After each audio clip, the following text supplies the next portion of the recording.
சுப்ஹானல்லாஹி வ பிஹம்திஹி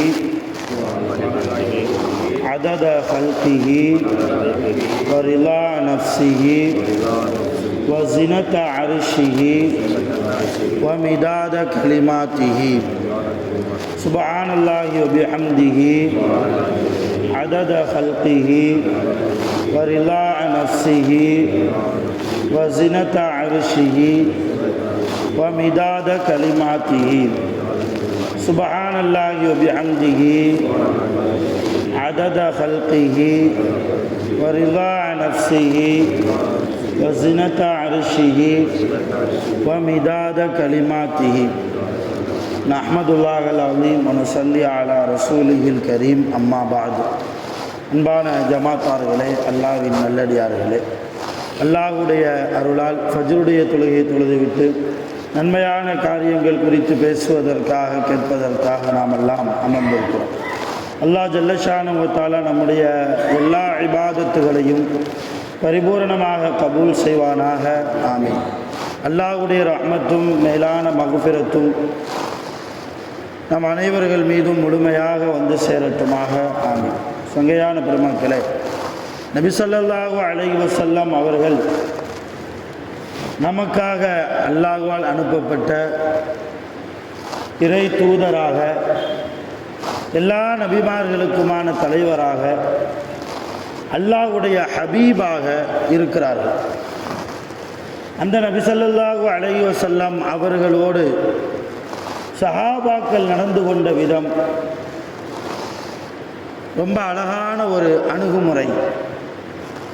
அல்லாஹ்வுடைய ரசூல் மீது அவர்கள் வைத்த முஹப்பத், அல்லாஹ்வுடைய ரசூலை குறித்து நாம் அதிகமாக தெரிந்து கொள்ள வேண்டுமே என்கிற ஆர்வம் சஹாபாக்களிடத்தில் நிரம்பியிருந்தது. ஆயிஷா ரலியல்லாஹு தஆலா அன்ஹா அவர்களை நபிகள் நாயகம் ஸல்லல்லாஹு அலைஹி வஸல்லம் 6 வயசில் திருமணம் முடித்தாங்க. ஆயிஷா அம்மாவுக்கு 6 வயது இருக்கிற போது ரசூலுல்லாஹ் திருமணம் முடித்தாங்க. ஆயிஷா அம்மாவுக்கு 9 வயது ஆனபோது ஆயிஷா ரலியல்லாஹு அன்ஹா அவர்கள் வயதுக்கு வந்தார்கள். அதற்கு பின்னால் தான் அவர்களுக்கு மத்தியில் தாம்பத்திய உறவே ஏற்பட்டது. ஆக 6 வயதிலேயே திருமணம் முடித்த ஆயிஷா ரலியல்லாஹு அன்ஹா வீட்டில் தனிமையாக இருப்பதை பயந்த காரணத்தால் நபி ஸல்லல்லாஹு அலைஹி வஸல்லம் அவர்கள் தன்னுடைய செச்சா மகன் அப்பாஸ் ரலியல்லாஹு அன்ஹு அவர்கள் ரசூலுல்லாஹ்வுக்கு செச்சா, அவர்களுடைய மகன் அப்துல்லா இப்னு அப்பாஸ், அவங்களுக்கு வயது 8. அந்த நேரத்தில் ஆயிஷா ரலியல்லாஹுவோடு பெரும்பாலும் இரவு நேரத்தில் தூங்குவதற்காக ஆயிஷா ரலியல்லாஹுடைய வீட்டிற்கு தன்னுடைய தம்பி அப்துல்லா இப்னு அப்பாஸ் ரலியல்லாஹை ரசூலுல்லாஹ் அனுப்பி வைப்பாங்க. அப்படி ஒரு தடவை நபி ஸல்லல்லாஹு அலைஹி வஸல்லம் ஆயிஷா ரலியல்லாஹுடைய வீட்டிலே உறங்கி கொண்டிருந்த போது கூட யாரும் இருக்கிறார்? அப்துல்லா இப்னு அப்பாஸ் ரலியல்லாஹுவும் இருக்கிறாங்க, ஆயிஷா அம்மாவும் இருக்கிறாங்க. தஹஜ்ஜுடைய நேரத்தில் ரசூலுல்லாஹ் எந்திரிச்சு சிறுநீர் கழிப்பதற்காக போன போது ரசூலுல்லாஹி ஸல்லல்லாஹு அலைஹி வஸல்லம் சுத்தம் செய்வதற்கு தண்ணீரை எடுக்க மறந்துட்டு போயிட்டாங்க. சிறுநீர் கழித்ததற்கு பின்னால் தான் ரசூலுல்லாஹ்வுக்கு ஞாபகம் வருகிறது, ஆகா தண்ணீர் எடுக்கவில்லையே, சரி போய் தண்ணீர் எடுத்துகிட்டு வருவோம் என்று சொல்லி திரும்புகிற போது பக்கத்தில் தண்ணீர் இருக்குது ஒரு குவளையில். அதை எடுத்து சுத்தம் செய்துட்டு யார் இந்த தண்ணீரை கொண்டு வந்து வச்சது தெரியணுமா இல்லையா? போய் பார்த்தா 2 பேரும் தூங்கிட்டு இருக்கிறாங்க. யார்? ஆயிஷா ரலியல்லாஹு அன்ஹா அவர்களும் அப்துல்லா இப்னு அப்பாஸ் தன்னுடைய தம்பி செச்சா மகன் 2 பேரும் தூங்கிட்டு இருக்கிறாங்க. இதில் ரசூலுல்லாஹ்வுக்கு தெரிஞ்சு போச்சு, அப்துல்லா இப்னு அப்பாஸ் ரலியல்லாஹு தான் நமக்காக சுத்தம் செய்வதற்கு தண்ணீரை எடுத்துக்கொண்டு வைத்திருக்கிறார். காதை பிடிச்சி தூக்குனாங்க ரசூலுல்லாஹ். நீ தானே தண்ணீர் எடுத்து வச்சேன்னு கேட்டாங்க. ஆமான்னாங்க. நீ தூங்கலையான்னு கேட்டாங்க. நான் தூங்கலை யார் ரசூலுல்லாஹ். ஏன் தூங்கலை? இல்லை, நீங்கள் எப்போவெல்லாம் ஆயிஷா அம்மாவுடைய வீட்டுக்கு இரவில் தங்குவதற்காக வருகிறீர்களோ, எனக்கும் இங்கே தங்குவதற்கு எப்பொழுதெல்லாம் நீங்கள் அனுமதி கொடுக்கிறீர்களோ நீங்கள் இருக்கிற போது, அப்பொழுதெல்லாம் நான் பெரும்பாலும் இரவு நேரத்தில் தூங்க மாட்டேன். வேறு என்ன செய்வேன்? உங்கள் பக்கத்தில் அமர்ந்து கொண்டு உங்களை பார்த்து ரசிப்பேன். உங்கள் தலைமுடி எப்படி இருக்கிறது, உங்கள் கண் எப்படி இருக்கிறது, உங்களுடைய மூக்கு எப்படி இருக்கிறது, உங்கள் வாய் எப்படி இருக்கிறது, உங்கள் தாடி எப்படி இருக்கிறது. அப்துல்லா இப்னு அப்பாஸ் ரலியல்லாஹு ஒரு ஹதீஸ் அறிவிக்கிறாங்க, ரசூலுல்லாஹ்வுடைய தாடியில் நரமுடி 11 இருந்தது. ரசூலுல்லாஹ்வுடைய தாடியில் இருந்த நரைமுடியின் எண்ணிக்கை 11. இரவு நேரத்தில் நான் சிறுபிராயத்தில் இருக்கிற போது ரசூலுல்லாஹி ஸல்லல்லாஹு அலைஹி வஸல்லமுடைய தாடியின் நரைமுடியை நான் எண்ணியிருக்கிறேன். அந்த அளவு ரசூலுல்லாஹ்வை கூர்மையாக பார்த்து ரசித்தார்கள் சஹாபாக்கள். இன்னும் இதை கேட்டுட்டு ரசூல் ஸல்லல்லாஹு அலைஹி வஸல்லம் என்னோடு தஹஜ்ஜத்து தொழுகிறியான்னு கேட்டாங்க. என்னோடு இமாம் ஜமாத்தாக தொழுவோமா? அப்துல்லா இப்னு அப்பாஸ் ரலியல்லாஹு சரின்னாங்க. ஒழு செஞ்சுட்டு வாங்கன்னாங்க ரசூலுல்லாஹ். ஜமாத்தாக 2 தொழுகை அங்கே வீட்டில் நடத்தப்படுகிறது. ரசூலுல்லாஹ் இமாமா நிற்கிறாங்க. ரசூலுல்லாஹ்வுக்கு பக்கத்தில் அப்துல்லா இப்னு அப்பாஸ் ரலியல்லாஹு வலது பக்கத்தில் நிப்பாட்டி வைக்கிறாங்க. பக்கத்தில் தக்பீர் கட்டியதற்கு பின்னால் அப்துல்லா இப்னு அப்பாஸ் ரலியல்லாஹு என்ன செஞ்சாங்கன்னா, அப்படி கொஞ்சம் பின்னாடி போயிட்டாங்க. பின்னாடி தள்ளி போய் நின்னாங்க. நபி ஸல்லல்லாஹு அலைஹி வஸல்லம் அப்துல்லா இப்னு அப்பாஸ் ரலியல்லாஹுடைய காதை பிடித்து தொழுகையிலேயே, தொழுகை முடிஞ்சதில்லை, தொழுகையிலேயே காதை பிடிச்சு மறுபடியும் தன் பக்கத்தில் நிப்பாட்டி வைக்கிறாங்க. மறுபடியும் அப்துல்லா இப்னு அப்பாஸ் என்ன செய்கிறாரு? பின்னாடியே போகிறார். இப்படியே 2-3 தடவை நடக்குது. தொழுகை முடிஞ்சோன்னு ரசூலுல்லாஹ் கேட்குறாங்க, அப்துல்லா இப்னு அப்பாஸ் ரலியல்லாஹு கூப்பிட்டு, என் அருமை தம்பியே, யாஹி, என் அருமை சகோதரனே, உன்னை பக்கத்தில் நிப்பாட்டினது நான் தானே, ஏன் பின்னாடி பின்னாடி போனாய்? இப்போ அப்துல்லா இப்னு அப்பாஸ் ரலியல்லாஹுக்கு வயசு 8. அவங்க சொன்ன வார்த்தை கவனிக்கணும். எந்த அளவு ரசூலுல்லாவை புரிந்து வைத்திருந்தார்கள், விளங்கி வைத்திருந்தார்கள். இன்றைக்கி ரசூலுல்லாவை சாதாரண மனிதர், ரசூலுல்லாஹ் அல்லாஹ்வுடைய இறைச்செய்தியை நமக்கு தந்ததால் அவர்கள் ஒரு போஸ்ட்மேன் நவூது பில்லாஹ் என்றெல்லாம் விமர்சிக்கிற அளவுக்கு இன்றைக்கி காலம் போய்விட்டது. முஸ்லீம்கள் வந்து விட்டார்கள். ஆனால் அப்துல்லா இப்னு அப்பாஸ் ரலியல்லாஹு சொன்னாங்க, ஏன்பா என் பக்கத்துலேருந்து பின்னாடி பின்னாடி போனேன்? அப்துல்லா இப்னு அப்பாஸ் ரலியல்லாஹு சொன்னாங்க, யா ரசூலல்லாஹ், உங்கள் பக்கத்தில் நிற்பதற்கு எனக்கு என்ன தகுதி இருக்கிறது? உங்கள் பக்கத்தில் நிற்கிறதுக்கு எனக்கு என்ன தகுதி? அல்லாஹ்வுடைய ரசூல் இல்லையா நீங்கள்? எல்லா நபிமார்களுக்கும் தலைவர் இல்லையா நீங்கள்? எல்லா நபிமார்களை விடவும் மிக சிறந்த நபி நீங்கள் இல்லையா? மேராஜ் இரவின் போது அல்லாஹ்வை எந்த விதமான திரை இல்லாமல் பார்த்து வந்த கண்கள் இல்லையா உங்களுடைய கண்கள்? இல்லையா? சுவனத்திற்கு போகக்கூடிய உங்களுடைய திருமேனிக்கு பக்கத்திலே நான் எப்படி என்னுடைய மேனியை உரசி கொண்டு நிற்பது? எனக்கு என்ன தகுதி இருக்கிறது? அதனால நான் பின்னாடி போனேன்னா. இதை கேட்டு சந்தோஷப்பட்ட நபி ஸல்லல்லாஹு அலைஹி வஸல்லம் அப்துல்லா இப்னு அப்பாஸ் ரலியல்லாஹுடைய தலையிலே கை வைத்து துஆ செய்தார்கள். அல்லாஹும்ம அல்லிமுஹு அல் குர்ஆன, அல்லாஹும்ம அல்லிமுஹு அல் குர்ஆன. யா அல்லாஹ், இந்த அப்துல்லா இப்னு அப்பாஸுக்கு குர்ஆனுடைய கல்வியை நீ கொடுப்பாயாக. இன்னைக்கு ரயீசுல் முஃபஸ்ஸிரீன், குர்ஆனுக்கு நிறைய இமாம்கள், நிறைய சஹாபாக்கள் விளக்கம் சொல்லி தந்திருக்கிறார்கள். ஆனால் அந்த விளக்கம் சொல்லக்கூடிய இமாம்களுக்கெல்லாம் தலைவராக யார் தெரியுமா? இந்த அப்துல்லா இப்னு அப்பாஸ் தான். குர்ஆனை சிறிய வயதிலேயே அரபு உலகத்தில் மனப்பாடம் செய்த ஒரு ஹாஃபில் அப்துல்லா இப்னு அப்பாஸ் ரலியல்லாஹு அன்ஹு. காரணம் ரசூலுல்லாஹ்வுடைய அந்த துஆ. யார் எந்த விளக்கத்தை எடுத்தாலும், குர்ஆனுடைய ஒரு ஆயத்திற்கு எத்தனை விளக்கத்தை தேடினாலும், எவ்வளவு தூரம் ஆய்வு செய்தாலும், கடைசியில் ஆய்வு செய்யக்கூடியவர் யாருடைய விளக்கத்தை தான் எடுத்தாகணும். அப்துல்லா இப்னு அப்பாஸ் ரலியல்லாஹு அந்த ஆயத்துக்கு என்ன விளக்கம் சொல்லியிருக்காங்க அதை பார்த்து அதன்படி தான் யோசிச்சு ஆகணும். எவ்வளோ சட்டம் சொல்வதாக இருந்தாலும் அப்துல்லா இப்னு அப்பாஸ் ரலியல்லாஹுடைய சட்டத்தை தான் போய் பார்த்தாகணும்.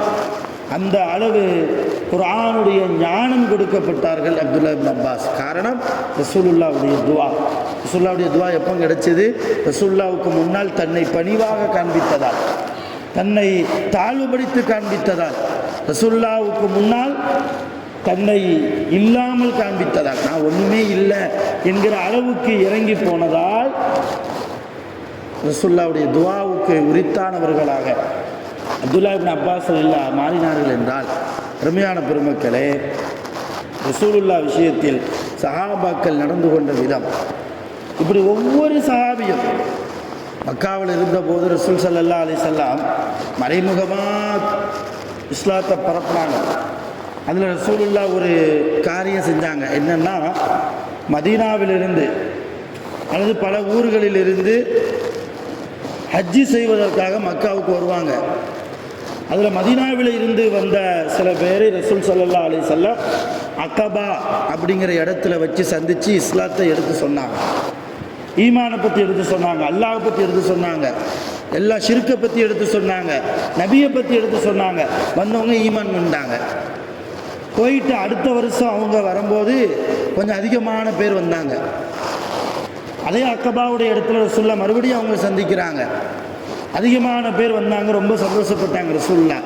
அப்படி வந்தவங்க கேட்டாங்க, யார் ரசூலல்லாஹ், எங்களுக்கு மார்க்கத்தை சொல்லி தருவதற்கு ஒரு சஹாபியை எங்கள் ஊருக்கு அனுப்பி வைங்க, ஒரு சஹாபி எங்கள் ஊருக்கு அனுப்பி வைங்க.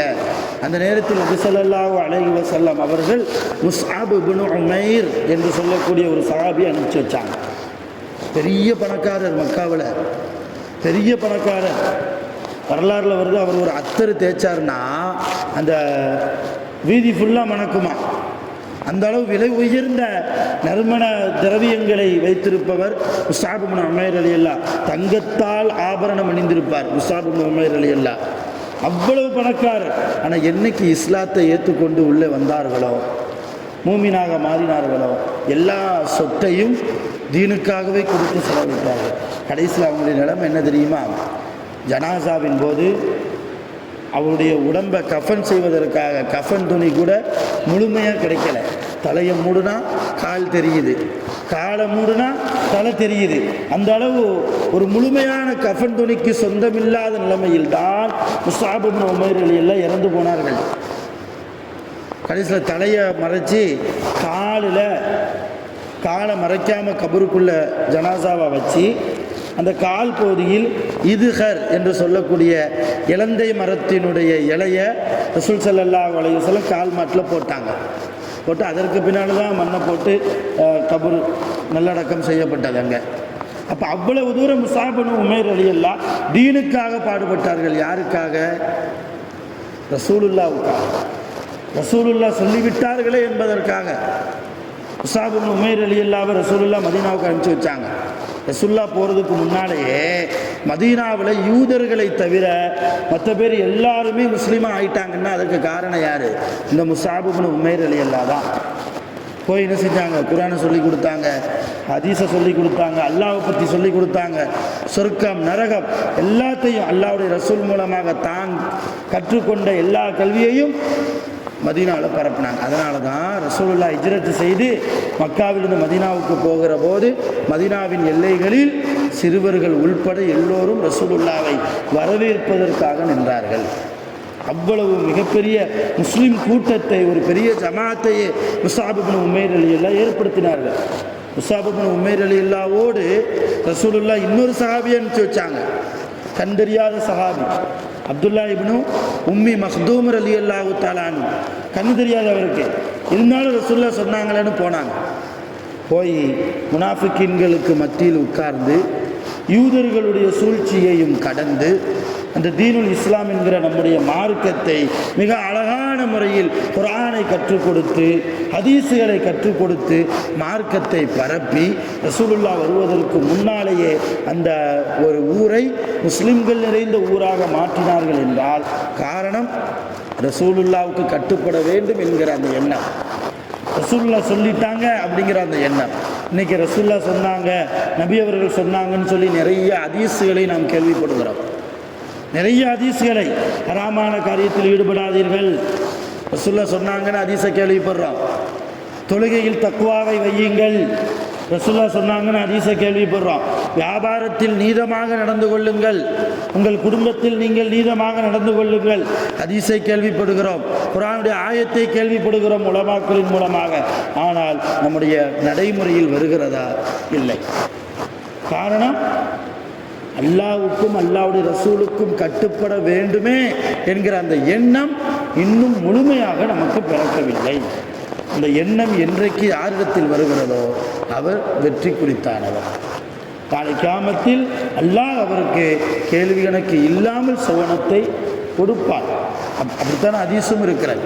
அருமையான பெருமக்களை, ஏதோ உலகத்தில் பிறந்தோம், வாழ்வதற்காக சம்பாதித்தோம், திருமணம் முடித்தோம், குழந்தைகளை பெற்றெடுத்தோம், நேரம் கிடைக்கிற போது கொஞ்சம் தொழுதோம், மௌத்து வருகிற போது மௌத்தாகிவிட்டோம் என்பது மூமினுடைய வாழ்க்கை அல்ல. உலகத்தில் வாழ்கிற போது அல்லாஹ்வுடைய பொருத்தம் பெற்ற வாழ்க்கை வாழணும், அல்லாஹ்வுடைய திருப்தி அடைந்த வாழ்க்கையை வாழணும், அல்லாஹ்வுக்கு கட்டுப்பட்டு வாழணும், அல்லாஹ்வுடைய ரசூலுக்கும் கட்டுப்பட்டு வாழணும். அப்படி வாழ்வதற்கு முயற்சி செய்யணும். மன்ஜத்த வஜத ரசூலுல்லாஹ் சொன்னாங்க. மன்ஜத்த யார் முயற்சி செய்கிறாரோ வஜத முயற்சி செய்த காரியம் அவருக்கு கிடைக்கும். உலக காரியத்தில் மட்டுமல்ல, அல்லாஹ்வுடைய நெருக்கம் பெறுவதற்கும் நாம் முயற்சி செய்யணும். அப்படி முயற்சி செய்கிற போது அல்லாஹ்வால் அருள் நிறைந்தவர்களாக அல்லாஹ் நம்மை ஆக்குவான். வல்ல ரஹ்மான் நம்முடைய கடந்த காலத்து பாவங்கள் அனைத்தையும் அவனுடைய ரஹ்மத்தால் அவனுடைய இஸ்ஸத்தால் முழுமையாக மன்னித்து அருள் புரிவானாக. நம் அனைவர்களுக்கும் ஜன்னத்துல் ஃபிர்தௌஸ் என்கிற உயர்தரமான சுவனத்தை ரப்புல் ஆலமீன் நம் குடும்பத்தார்களோடு அங்கே இருப்பதற்கு, நபிமார்களோடு அங்கே இருப்பதற்கு வல்ல ரஹ்மான் நம் அனைவர்களுக்கும் அருள் புரிவானாக. உலகத்தில் வாழ்கிற போது ஆஃபியத்தோடு ஆரோக்கியத்தோடு நோய் நொடிகள் இல்லாமல், மருத்துவமனை செலவுகள் இல்லாமல், நீண்ட ஆயுள் காலம் அல்லாஹ்வால் வழங்கப்பட்டு சாலிஹான அதிகமான அமல்களை செய்து கலிமாவை மொழிந்து சலவாத்துகளை மொழிந்து சிரித்த நிலைமையில் மௌத்தாகுவதற்கு வல்ல ரஹ்மான் நம் அனைவர்களுக்கும் அருள் செய்வானாக.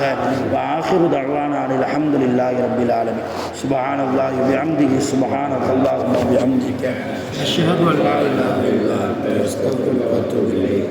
ஆமீன். சுப்ஹான ரப்பிக ரப்பில் இஸ்ஸத்தி அம்மா யசிஃபூன் வ ஸலாமுன் அலல் முர்ஸலீன் வல்ஹம்துலில்லாஹி ரப்பில் ஆலமீன். ஸல்லல்லாஹு அலா முஹம்மத் ஸல்லல்லாஹு அலைஹி வஸல்லம். ஸல்லல்லாஹு அலா முஹம்மத் ஸல்லல்லாஹு அலைஹி வஸல்லம். ஸல்லல்லாஹு அலா முஹம்மத் யா ரப்பி ஸல்லி அலைஹி வஸல்லம்.